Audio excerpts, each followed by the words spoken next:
Violet the Pilot. Her inventions will take her sky high by Steve Breen.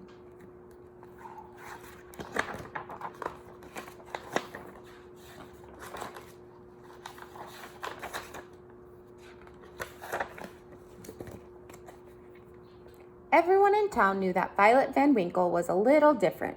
For starters, she and her parents lived in an odd-looking house next to the junkyard her father managed, and while other girls were playing with dolls and tea sets, Violet played with monkey wrenches and needle-nose pliers.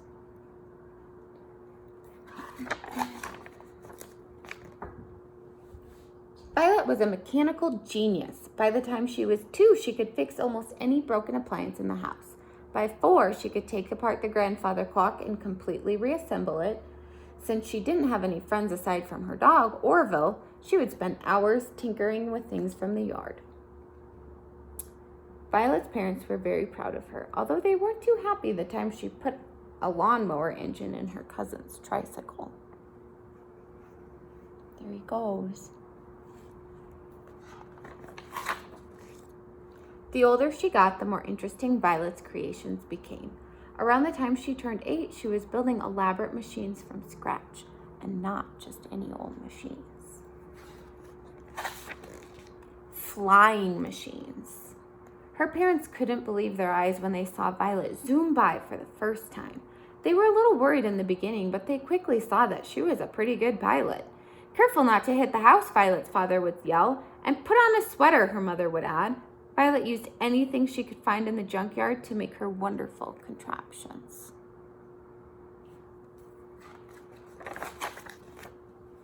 There was the tub bubbler, the bicycopter, and the rocket can.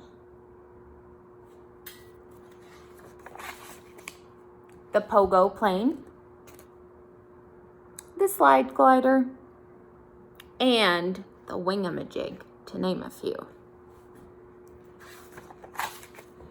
Violet's engineering was pretty sound. The only real hazards were tall trees, piles of junk in the yard, and bugs in her teeth. Ooh.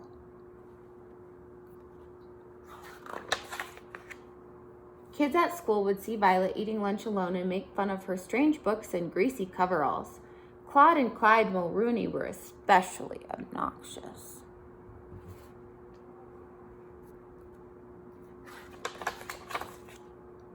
Then one day, Violet noticed a poster in the drugstore window.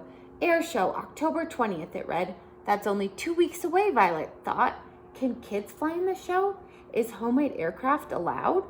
That night, Violet sat in her room thinking about the air show. She knew it would be a good feeling if one of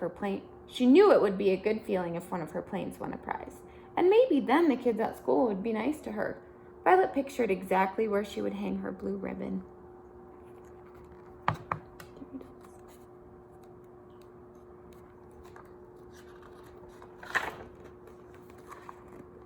She and Orville spent the next few days climbing the junkyard for just the right materials. When they had collected a giant pile of stuff, the building began. One day, the Mulrooney twins happened to pass by. "Look, it's that girl from school," one of them said. "What are you doing, weirdo?" "I'm building an airplane," she told them. The twins exploded in laughter, then mumbled something mean as they walked away. Orville barked at the boys, but Violet just went back to her project. "Take it easy, buddy," she said. "We're too busy to worry about them."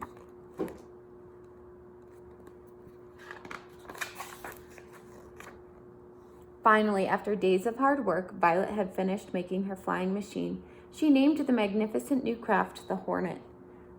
"Wait till the people in the grandstand see me flying this," Violet said to Orville.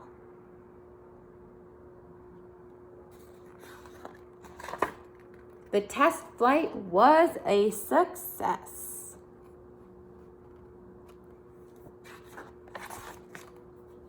On the day of the big air show, Violet took off, bursting with excitement. Her parents' faces had beamed with pride when they wished her luck, and she thought about that as she flew through the clear autumn sky. She calculated that the trip would take about 20 minutes. She would arrive just in time for the start of the show.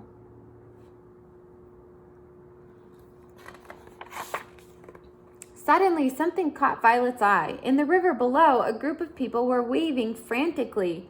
Violet lowered her altitude to get a better look. A troop of Boy Scouts had run into trouble while canoeing. Violet knew she had to help. Fast. Uh-oh. It wasn't easy rescuing all the boys, but Violet piloted the Hornet with careful precision. She is getting them out of the water. Saving the Scoutmaster from going over the falls was particularly dangerous.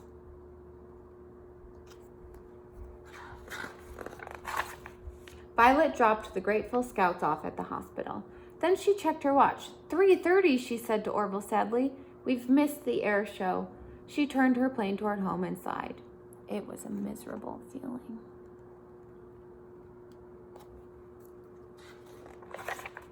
That evening, Violet had no appetite for dinner. She just went upstairs and sat on her bed. All of a sudden, she heard lots of noise outside the house. She and Orville went to the window and discovered that a crowd of people had gathered. Somebody spotted her. There's Violet, the boy shouted jubilantly. That's our hero.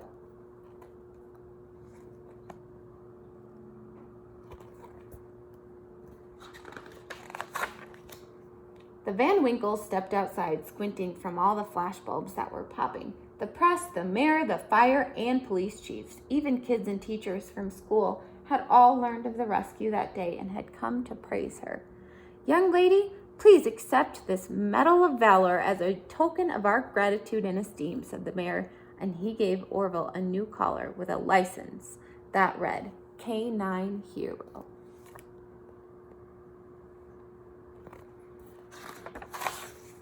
From that day on, Violet's parents let her fly whenever she wanted, but her mom still made her wear a sweater.